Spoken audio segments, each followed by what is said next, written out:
नमस्कार, मैं हूं आशीष त्रिपाठी आपके साथ। जम्मू के डोडा में कायर आतंकियों ने एक बार फिर भारतीय सेना की पीठ पर वार किया। पाकिस्तान के पालतू दहशतगर्दों से हुई मुठभेड़ में सेना के एक अफसर और 3 जवान शहीद हो गए। जम्मू संभाग में जारी सीरियल टेरर अटैक के बीच पाकिस्तान की बड़ी साजिश का पर्दाफाश हुआ और पाकिस्तान की खुफिया एजेंसी ने जम्मू संभाग को आतंकी साजिश से दहलाने के लिए फुल प्रूफ प्लानिंग तैयार की और जिसके तहत पीओके के टेरर कैंप से जम्मू संभाग के 50 से ज्यादा विदेशी आतंकियों की घुसपैठ करवाई गई, लेकिन इन दहशतगर्दों का बच पाना अब नामुमकिन है क्योंकि सेना ने जंगल के ऑपरेशन सर्प विनाश को शुरू कर दिया है। स्पेशल रिपोर्ट आतंकियों के खात्मे की, अब देखिए।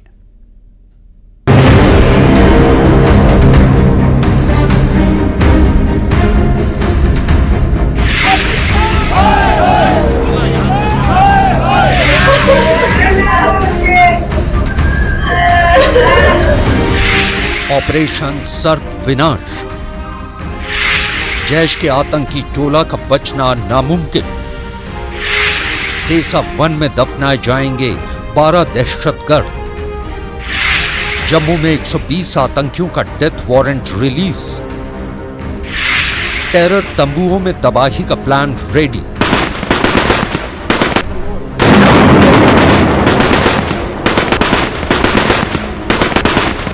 खुद को कश्मीर टाइगर्स कहने वाले आतंकी गीदड़ों का गैंग डोडा के इन्हीं जंगलों में दुबक कर बैठा है। दर्जन भर दहशतगर्दों का जत्था ऊंचे पहाड़ों में बनी गुफाओं में जान की खैर मना रहा है, लेकिन इन आतंकियों को अब जहन्नुम जाने से कोई नहीं बचा सकता।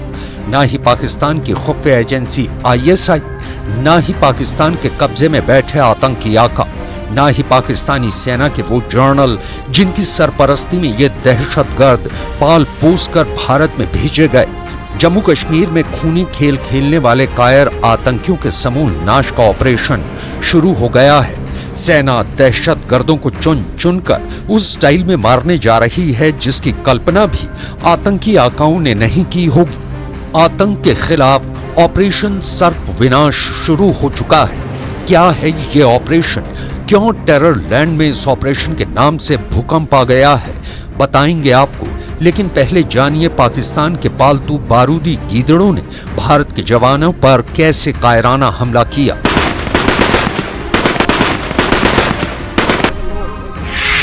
तारीख 15 जुलाई 2024। जगह देसा जंगल, डोडा, जम्मू कश्मीर। वक्त देर रात। जम्मू में सीरियल टेरर अटैक के बाद सर्च ऑपरेशन में जुटी सेना की टुकड़ी देसा वन का चप्पा चप्पा खंगाल रही थी।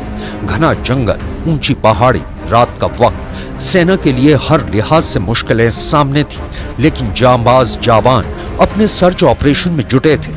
इस बीच पहाड़ की गुफाओं में छिपकर बैठे आतंकियों ने सेना की पीठ पर फायर झोंक दिया।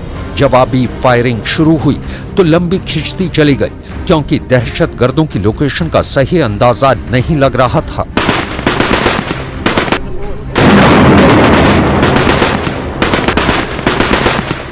बता दें कि हम ग्राउंड जीरो पे हैं और ग्राउंड जीरो में किस तरह से हाइड आउट और घने जंगलों में कच्चे बनी ढोक में आतंकी जो है वो सहारा लेते हैं। बाकी आतंकियों को निस्तेनाबूद करने के लिए सर्च ऑपरेशन जो है उसके बाद लगातार चल रहा है और इस सर्च ऑपरेशन के दौरान ही जैसे ही भारी भरकम हथियारों के साथ हमारे जो जवान हैं वो जब मौके स्थल पर पहुंचे तो अंधाधुंध आतंकियों ने फायरिंग जो है वो कर दी, क्योंकि आतंकी लगातार इन्हीं जंगलों में छुपे हैं।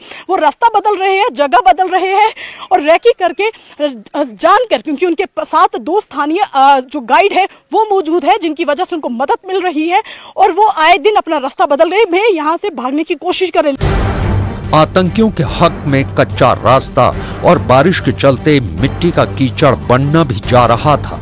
साथ ही मौसम की धुंध ने भी मुश्किलें बढ़ा रखी थी। हालांकि सेना के शूरवीरों ने आतंकी पलटन के हौसले पस्त कर दिए। इसके बाद दहशतगर्दों ने पीठ पीछे वार शुरू किया। फिर हुई भीषण मुठभेड़ में सेना के कैप्टन ब्रिजेश थापा जख्मी हो गए। कैप्टन के साथ 3 जवान भी घायल हुए, जिसके बाद वीर जवानों को अस्पताल पहुंचाया गया, लेकिन इलाज के दौरान चारों शहीद हो गए।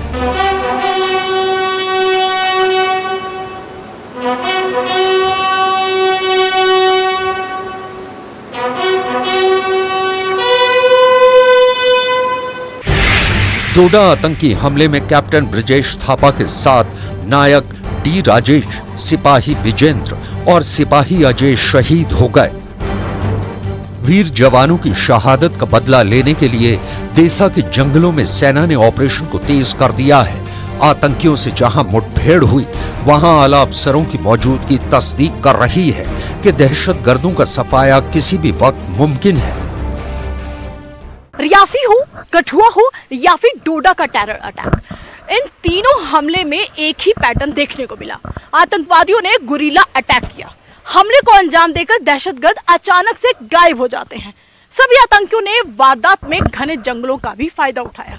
यही नहीं, टेरर अटैक में मशीन गन के साथ ग्रेनेड भी इस्तेमाल किए गए। मतलब ये कि आतंकियों के पास हाईटेक हथियारों का जखीरा है, आतंकियों के पास लोकल गाइड का सपोर्ट है और आतंकियों के पास जम्मू संभाग की अच्छी भली जानकारी भी है। सूत्रों के मुताबिक डोडा में हमला पाकिस्तान की नई रणनीति का हिस्सा है। सूत्रों के मुताबिक सेना को नई घुसपैठ की जानकारी थी और नई घुसपैठ किए आतंकियों की ओर से ही डोडा में हमला हुआ है। सूत्रों के मुताबिक पाकिस्तान की बदली रणनीति बेहद आक्रामक जम्मू को लेकर बनी है। जम्मू में सेना को टारगेट करना आतंकवादियों का एकमात्र मकसद बताया जा रहा है। आतंकी हमलों की पूरी सीरीज देखें तो पहले रियासी, फिर कठुआ और अब डोडा, मतलब जम्मू में जगह बदल रहे हैं, लेकिन हर जमीन जम्मू की ही है और इसके पीछे की वजह है पाकिस्तान की बदली हुई नई रणनीति। पाकिस्तान अब जम्मू को लेकर बिल्कुल नई रणनीति पर काम कर रहा है, क्योंकि आर्टिकल 370 हटने के बाद से कश्मीर में सिक्योरिटी इतनी टाइट कर दी गई है कि वहां आतंकियों की दाल गल नहीं रही है और इसकी वजह से पाकिस्तानी खुफिया एजेंसी ISI बेहद दबाव में है। श्रीनगर में आतंकियों को अब पहले जैसा OWG नेटवर्क यानी ओवरग्राउंड वर्कर नहीं मिल रहे हैं, यानी जो स्थानीय मदद आतंकियों को कश्मीर में मिलती थी वो अब नहीं मिल पा रही है। इसलिए पाकिस्तान ने आतंकियों के लिए जम्मू को नए मैदान के तौर पर चुना है। बताया जा रहा है कि जम्मू में लगभग 50 विदेशी आतंकवादी हाल के दिनों में घुसपैठ करके आए हैं। सेना को डोडा में हाल में आतंकियों के घुसपैठ की जानकारी मिली थी और इसी जानकारी के आधार पर आतंकियों को पकड़ने के लिए ऑपरेशन चलाया गया, जिसमें यह हमला हुआ। राजौरी पंच क्षेत्र में आतंकियों की संख्या 10 से 12 फिलहाल बताई जा रही है। डोडा रियासी क्षेत्र में आतंकियों की संख्या 20 से 25 बताई जा रही है। The full truth is, Pakistan successfully came to infiltrate all important aspects of our civil society. Thanks to the regional so-called mainstream politics in the valley, there is overwhelming evidence to show that many had honed the art of running with the hare and hunting with the hound to a near science that left both the common men and the security men bewildered, frightened and confused. Visiting homes of killed terrorists and expressing sympathy in public became the new normal. While elimination of new recruits to terrorism was allowed and tacitly encouraged, those who facilitated the recruitment, arranged finances, were never investigated. And it was forbidden to even go near Jamaat-e-Islami that provided the religious and ideological justification to the perfidies of the terrorists and the Buriyat. रक्षा सूत्रों की माने तो इस वक्त रियासी डोडा में जो नए आतंकी समूह सक्रिय हैं वो जैश-ए-मोहम्मद के मौलाना मसूद अजहर के संगठन के साथ जुड़े हुए हैं, जबकि रजौरी पूंछ में जो इस वक्त नए आतंकी समूह हैं वो हाफिज सईद के PAFF से जुड़े हुए हैं। यानी कि पाकिस्तान ने सोची समझे प्लान के तहत, सोची समझी साजिश के तहत जम्मू को आतंक का मैदान बनाया और अपने आतंकवादी भेजकर लगातार सीरियल अटैक करवाने में लगा हुआ है। लेकिन पाकिस्तान और उसकी खुफिया एजेंसी के जो नापाक इरादे हैं, अब उसका पर्दाफाश हो चुका है। पाकिस्तान को पता है कि जम्मू में सेना को शिफ्ट करने में वक्त लगेगा। जम्मू में सिक्योरिटी टाइट करने में लगने वाले वक्त का फायदा पाकिस्तान और उसके पालतू आतंकी उठा रहे हैं, लेकिन अब उनके इस नापाक प्लान का पर्दाफाश हो चुका है और आतंकियों का काउंटडाउन भी शुरू हो गया है। डोडा आतंकी हमले को अंजाम देने की जिम्मेदारी लेने वाले आतंकी संगठन कश्मीर टाइगर्स की कलई भी खुल गई है। यह आतंकी संगठन उसी मौलाना मसूद अजहर की बारूदी पलटन की ब्रांच है जिसने पुलवामा आत्मघाती हमला करवाया था। कश्मीर टाइगर्स जम्मू कश्मीर में जैश-ए-मोहम्मद का शैडो आतंकवादी संगठन है। कश्मीर टाइगर्स का नाम पहली बार जनवरी 2021 में जम्मू कश्मीर में अनुच्छेद 370 के खात्मे के बाद सुर्खियों में आया था। सुरक्षा बल के मुताबिक पहली बार जून 2021 में दक्षिणी कश्मीर में ग्रेनेड हमला करने की जिम्मेदारी इस टेरर ग्रुप ने ली थी। दिसंबर 2021 में आतंकवादी संगठन ने श्रीनगर में एक पुलिस बस पर हमला किया, जिसमें 3 लोगों की मौत और 11 लोग घायल हुए थे। अनुच्छेद 370 को खत्म करने के बाद कश्मीर टाइगर्स जैसे कई नए आतंकी संगठनों ने सुरक्षा बल को निशाना बनाना शुरू किया, लेकिन घाटी में सुरक्षा मुस्तैदी ने इन दहशतगर्दों की तमाम साजिशों को नाकाम कर दिया, जिसके बाद सरहद पार बैठे आतंकी आकाओं के हुक्म पर सभी टेरर ग्रुप ने जम्मू में जड़ें जमानी शुरू की। इन्हें टेरर ट्रेनिंग और लीड करने के लिए पीओके के उन आतंकी कमांडरों को जम्मू में घुसपैठ कर भेजा गया जो 90 के दशक में कश्मीर में सक्रिय थे। अनुभवी आतंकियों और नए रिक्रूट मिलकर जम्मू में आतंक बरपा रहे हैं, लेकिन इनका तलाशी अभियान तूफानी अंदाज में चल रहा है। देसा के जंगलों में सेना के हेलीकॉप्टर मंडरा रहे हैं। स्निफर डॉग्स आतंकियों के अड्डे खोज रहे हैं। आतंकियों का साया भी दिखा तो खोपड़ी उड़ा दी जाएगी। जम्मू संभाग में आतंकियों के समूल नाश के लिए सेना ऑपरेशन सर्प विनाश की तर्ज पर एक्शन शुरू कर चुकी है। 1990 में आतंकी संगठनों ने कश्मीर के साथ जम्मू संभाग में जड़ें जमा ली थी। तब सुरक्षा बलों पर हमले, बम विस्फोट और हत्याओं का दौर शुरू हो गया था।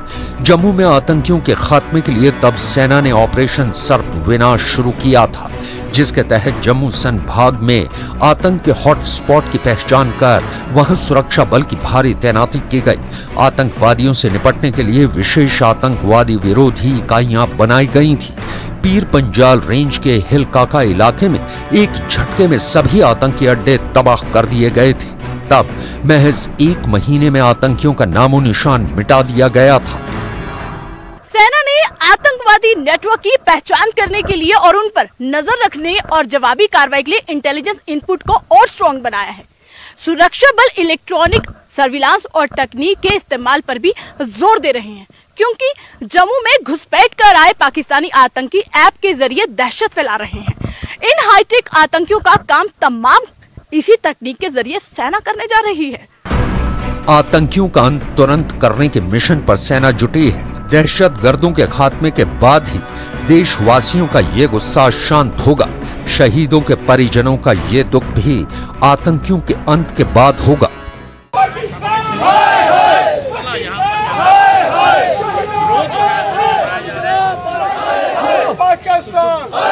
रिएक्शन तो क्या हो सकता है ना, हमें अपने बेटा को गुम ही कर दिया। अभी तो आएगा भी नहीं कभी वो वापस। कब पता चला? कल रात को पता चला 11 o'clock को कि आर्मी में लाइफ टफ होता है, क्योंकि उसने देखा हुआ है अपने पापा को। हमने बोला तो तुम या तो नेवी में जाओ या एयरफोर्स में, तो उसने वही फिर आर्मी में जाने के लिए सोचा। फिर gave me a call at about 10:30 in the evening yesterday. Then only I came to know. He told me, he broke the news to me that Jesus is no more, and I could not believe. My son was always he wanted to be in the army. Right from his childhood, he used to, I said he used to wear my army dress and go around, and he used to feel good. Jammu हो या कश्मीर, आतंक का प्रायोजक पाकिस्तान है। पाकिस्तान में पल रहे हाफिज और मसूद जैसे आतंकी आका हैं। इन आतंकी आकाओं के कारखाने से निकले बारूदी गीदड़ों की मौत आई है, इसलिए ये जम्मू की तरफ दौड़े चले आ रहे हैं। लेकिन जितने आतंकी आएंगे सब के सब मारे जाएंगे, इसका ऐलान सेना ने कर दिया है।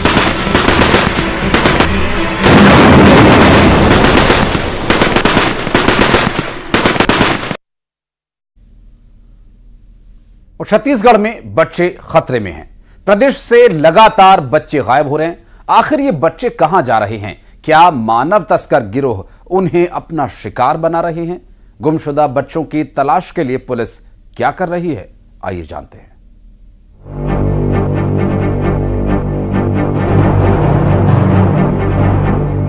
किसी ने नाराज होकर घर छोड़ा तो कोई मानव तस्करी का बन गया शिकार। किसी को बहला फुसला कर ले गया कोई। जिनकी किस्मत अच्छी थी वो फिर लौट आए, लेकिन कई ऐसे हैं जो गुमशुदा की तलाश बन गए हैं। छत्तीसगढ़ में लगातार बच्चे गायब हो रहे हैं। आंकड़े हैरान करने वाले हैं। गुमशुदा की तलाश, 6 महीने में 276 बच्चे लापता, 229 लड़कियां हुई गायब, 47 लड़के हुए लापता। इन आंकड़ों में देखा जा सकता है कि लापता बच्चों में लड़कियों की संख्या ज्यादा है। आखिर ये बच्चे कहां जा रहे हैं? प्रदेश में अक्सर मानव तस्करी के मामले सामने आते हैं, तो क्या ये बच्चे भी मानव तस्करी गैंग का शिकार बने हैं? पुलिस अभियान चलाकर इन बच्चों की तलाश करती है। कई बच्चे बरामद हो जाते हैं, लेकिन कई ऐसे हैं जिनका पता ही नहीं चल पाता। गुमशुदा की तलाश, 154 लड़कियों को पुलिस ने खोजा, 75 लड़कियां अब भी लापता।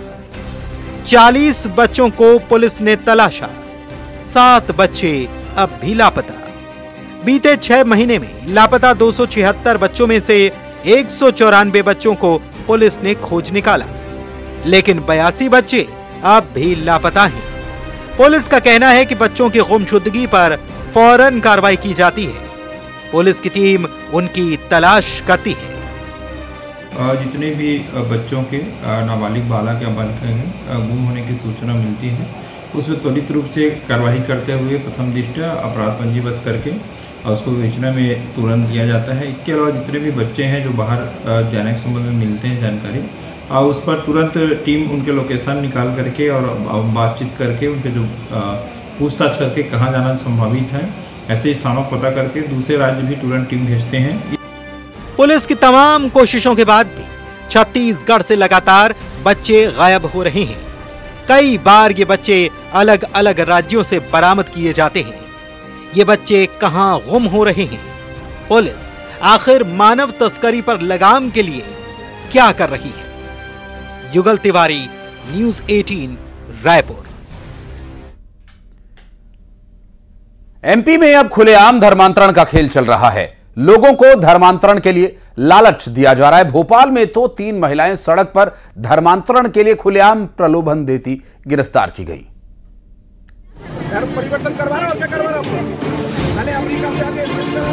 मध्य प्रदेश में चोरी छिपे धर्मांतरण के मामले तो सामने आते ही थे। अब खुलेआम सड़कों पर धर्मांतरण का खेल चल रहा है। भोपाल की इन तस्वीरों को देखिए।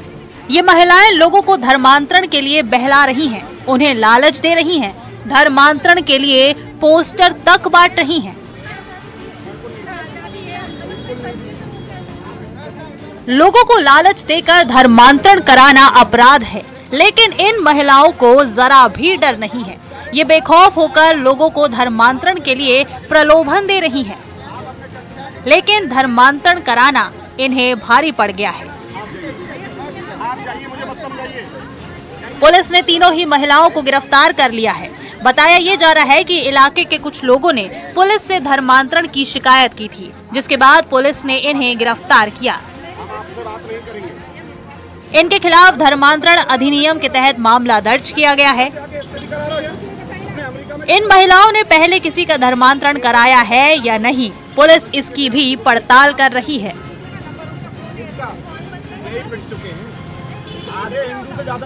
Bureau report, news 18। और अब बात अंधविश्वास के जाल की। आज के इस आधुनिक युग में भी लोग झाड़ फूंक जैसी बातों पर भरोसा करते हैं, अपनी जान जोखिम में डालते हैं। बैतूल में तो अस्पताल में झाड़ फूंक का खेल देखने को मिला। एक रिपोर्ट।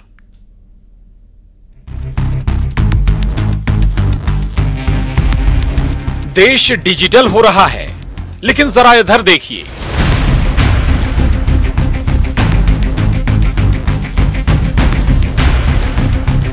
यहां झाड़ फूंक चल रहा है।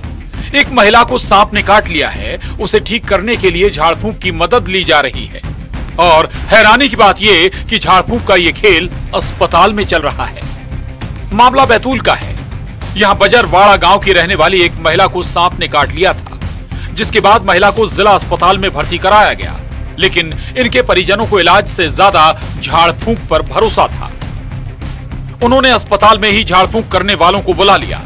काफी देर तक अस्पताल में अंधविश्वास का ये खेल चलता रहा। हालांकि बाद में अस्पताल के कर्मचारियों ने झाड़ फूंक करने वालों को भगाया, लेकिन ये तस्वीरें बता रही हैं कि ग्रामीण क्षेत्रों में आज भी लोग किस तरह ऐसे अंधविश्वासों में जकड़े हुए हैं। अस्पताल आकर भी ये झाड़ फूंक करा रहे हैं। लोगों के इसी अंधविश्वास का पाखंडी फायदा उठाते हैं, झाड़ फूंक के नाम पर रुपए ऐंठते हैं। Bureau report, news 18।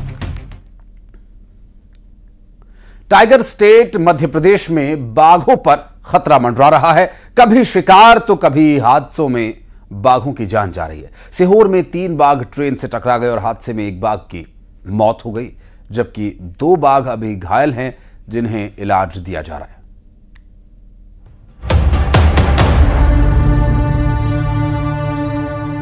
बाघ मध्य प्रदेश की शान है, पहचान है। यहाँ के नेशनल पार्क बाघों की दहाड़ से गूंजते हैं। दुनिया भर से पर्यटक बाघों के दीदार के लिए मध्य प्रदेश ही आते हैं। लेकिन टाइगर स्टेट एमपी में टाइगर खतरे में है। कभी शिकार तो कभी हादसों में बाघों की जान जा रही है। एक बार फिर बाघ की जान गई है। सीहोर के बुधनी में बाघ के 3 शावक ट्रेन से टकरा गए। इनमें से 1 बाघ की मौत हो गई, जबकि 2 शावक गंभीर रूप से घायल हो गए हैं। घायल बाघों का इलाज किया जा रहा है। बताया ये जा रहा है कि घायल शावकों के पास रात भर बाघिन बैठी रही, लेकिन किसी तरह घायल बाघों को इलाज के लिए भोपाल ले जाया गया। बाघ के घायल होने की जानकारी मिलने पर रेंजर और रेस्क्यू टीम मौके पर पहुंची। डॉक्टर ने घायल टाइगर का इलाज शुरू किया। बताया जा रहा है कि इस दौरान बाघिन आ गई और रेस्क्यू टीम को हटना पड़ा। रातापानी अभयारण्य के बाघ आए दिन रेल हादसों का शिकार बन रहे हैं। जंगली जानवरों की सुरक्षा के लिए ट्रैक के किनारे फेंसिंग का फैसला लिया गया था, लेकिन अब तक फेंसिंग कार्य शुरू नहीं किया गया है, जिसकी वजह से बाघ कई बार पटरियों पर चले आते हैं। ट्रेन से टकराकर बाघों की जान तक जा रही है।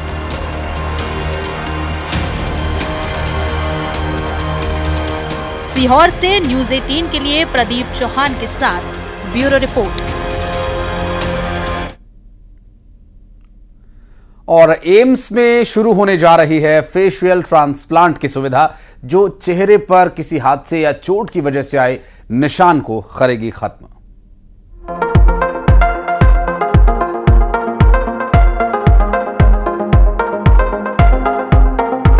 हमारे बॉलीवुड के गीतों में चेहरे को लेकर कई उपमाएं दी गई हैं।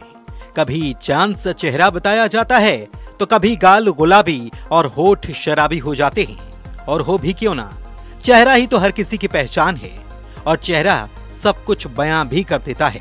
लेकिन ऐसे भी कई लोग होते हैं जो किसी न किसी घटना या हादसे के चलते अपने चेहरे का वो नूर, वो रंग रूप खो बैठते हैं जिसके कभी वो मालिक हुआ करते थे। उनके सामने कभी चेहरा छिपाने तो कभी आंसू बहाने के अलावा कोई चारा नहीं होता था।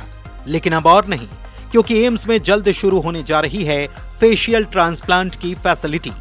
हालांकि ये अभी शुरुआती दौर में है, लाइसेंस का प्रोसेस जारी है और अभी चल रही है ट्रेनिंग।